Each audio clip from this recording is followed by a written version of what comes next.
Hi all. Here at Pandemic Kitchen, we get hundreds of pounds of mail each week asking us all sorts of odd and interesting questions like, what do we like to cook, drink suggestions, do we want to invest in a pet cemetery that's for sale in Vermont, things like that. And since we can't answer all of them, we decided we're going to throw them out. But wait, a few of them are quite interesting. Okay, so we thought we'd bring in some outside experts to answer stuff on special subjects. Today we'll be looking at the confusing and mysterious world of pots and pans. And we went to the world-renowned Prigioni Institute and spoke to Dr. K.C. Shelton and Dr. B.E. Dobrin from the Department of Gastronomical Technology to get expert information. So let's get to it. Karla, what's the first one?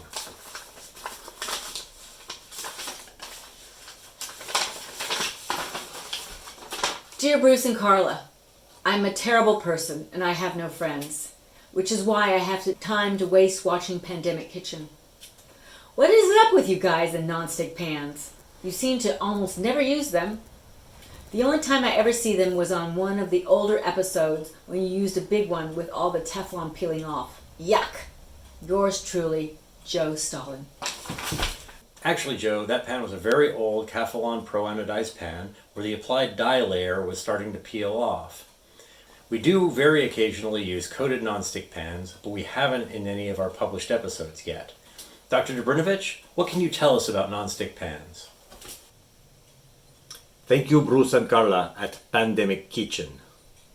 I'm here to tell you about polytetrafluoroethylene, what you call Teflon. His great invention from Russia that was then stolen by your DuPont company during World War II. Later, a French chef and scientist found that in the 50s he could bond very well to aluminum pans and the omelette would then slide right off. Teflon is one of the most slippery substances on earth.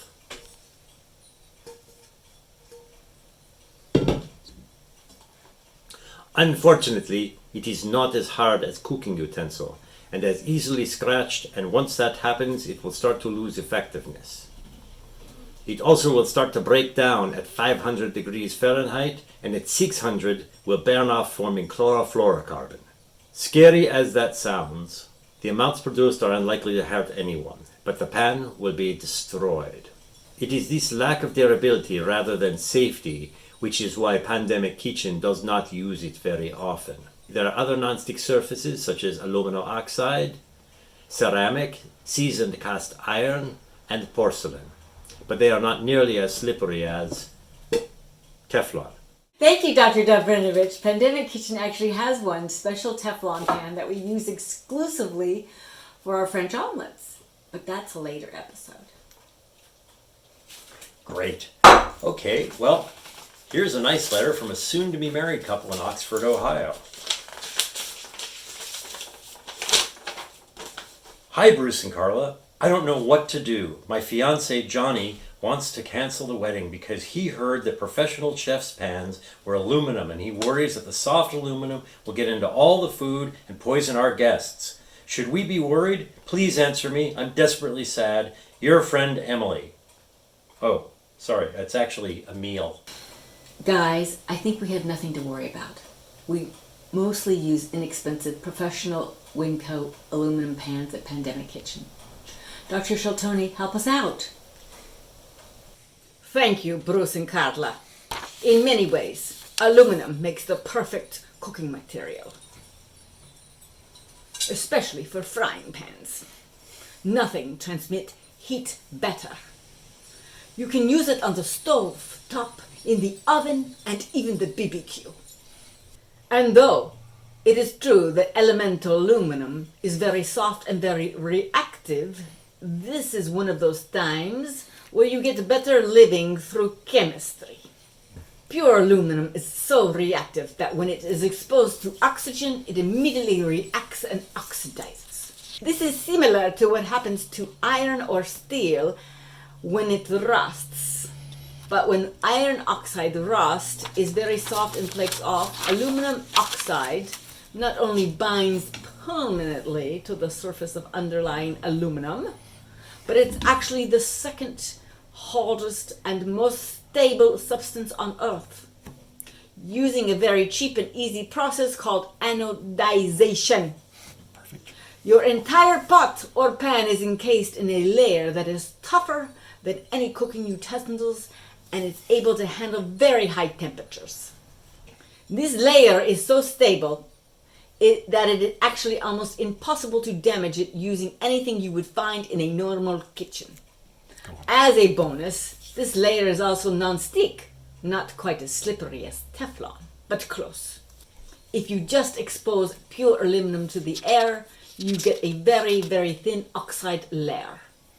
But by getting the pan in oxygen-rich bath and putting a small positive electrical charge on it, the oxygen is driven deep into the surface of the pan.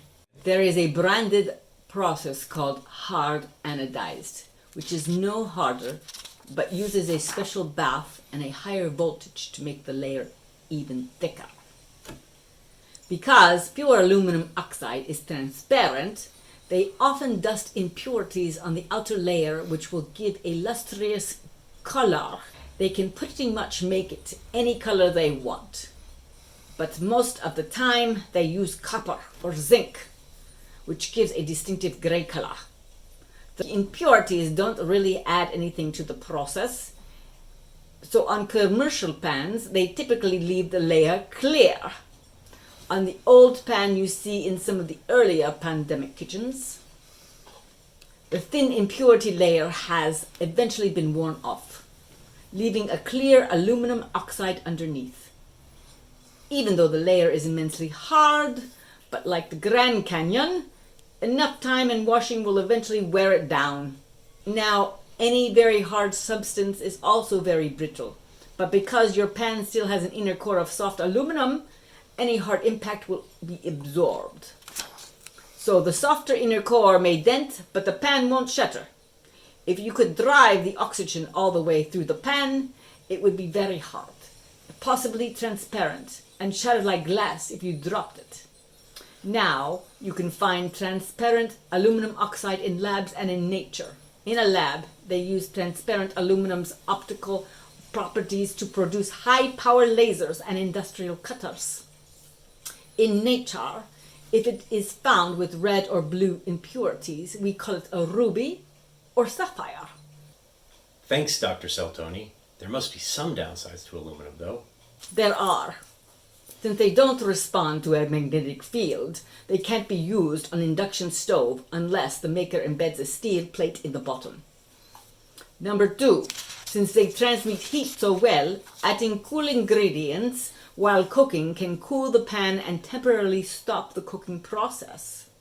Number 3, over time they have a tendency to warp. Number 4, they are also harder than any stone or quartz countertop. So you need to be so careful so the pan does not scratch the counter. That was really interesting. Who do we have next? Let's see.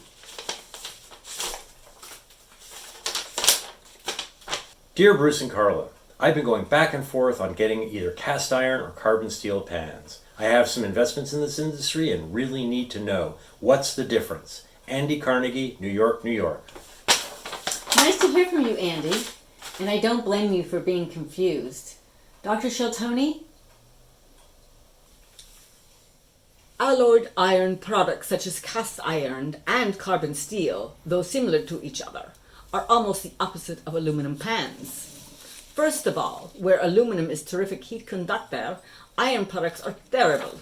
This means that they take a lot of heat and a long time to heat up and cool down. But when you need a pan to be able to maintain a temperature while adding ingredients, like in making a roast dish or soups, these pans are ideal. They also work great on inductive cooktops. Second, when the aluminum oxidizes, it gets an impenetrable shield around it. But when the alloyed iron rusts, it quickly turns into a big pile of red dust unless you take it to extreme measures. First, let's talk about iron. Iron by itself, like it's dug out of the ground, is quite soft.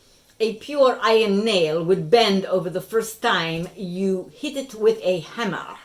To give it its strength, you need to make a mixture or alloy to harden it. Primarily, you add carbon, and this carbon alloy can then be forged, formed, and stamped. But at a certain point, beyond 2% carbon by weight, it gets so hard that when you try to forge it or stamp it, it shatters rather than bends. The iron alloy that has enough carbon to hold together, but not so much that it's brittle, is called steel.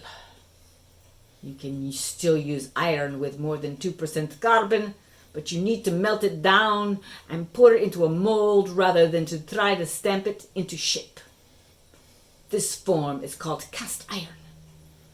If you have steel made with nothing but iron and carbon, it's called carbon steel. Cast iron has more carbon and is harder than carbon steel, but no iron or steel holds a candle to the surface hardness of anodized aluminum. In a pan, you can usually tell the difference in that the carbon steel will be slightly thinner and will have the handles riveted on. The cast iron will be thick, heavier, and have the handles molded to the pan. As far as cooking and maintaining, they are essentially the same.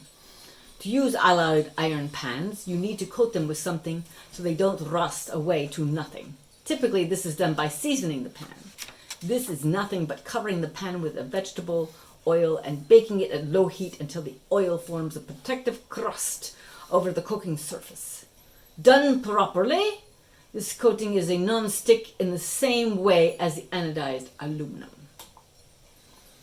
Great as they are, they can only be used for certain foods. The iron reacts very well to a number of things we like to cook with.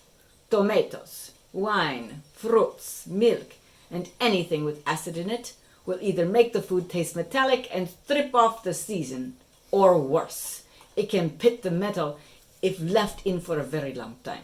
Of course, if you need more iron in your diet, this is great, but not that tasty. One way around this with pots is to buy one with a porcelain enamel coating. This is when manufacturers like Lodge and Creuset spray a glass powder all over the pan and then melt it on. These work great and are also non-stick, but they are expensive and metal utensils can chip the coating. Wow, I get tired just listening to these, but I think we have time for one more letter.